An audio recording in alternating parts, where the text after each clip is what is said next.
ধন্যবাদ আপনাকে। আমি ডক্টর মোহাম্মদ রেহন নওয়াজ, আমি ইউএচএফপিও কেশবপুর যশোর। আমরা একটা অভিযোগ আকারে পাই যে আমাদের কেশবপুর শিশু হাসপাতালে একটা বাচ্চা চিকিৎসা নেওয়ার পরে সে মৃত্যুবরণ করে। এই অভিযোগের প্রেক্ষিতে আমরা আজকে ইউনো মহোদয় সহ সেখানে একটা মোবাইল কোড করি।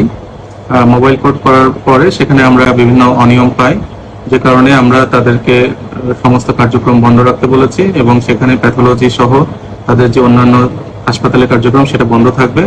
তাদের যে সাইনবোর্ড আছে হাসপাতালে সেটাকে আমরা খুলে ফেলতে বলেছি এবং হাসপাতালের কার্যক্রম বন্ধ এই মর্মে একটা সাইনবোর্ড সামনে তারা টাঙিয়ে রাখবে। এবং ডাক্তারের যে কাগজপত্র আছে এবং হাসপাতালের যে লাইসেন্স সহ অন্যান্য কাগজপত্র আছে সেটা নিয়ে আমাদের দেখা করতে বলেছি। তারা তাৎক্ষণিকভাবে এই কাগজপত্র আমাদের দেখাতে পারেনি। পরবর্তীতে আমাদের কাগজপত্র দেখে অন্যান্য যদি কোনো সমস্যা থাকে সেই অনুযায়ী আমরা ব্যবস্থা নিব।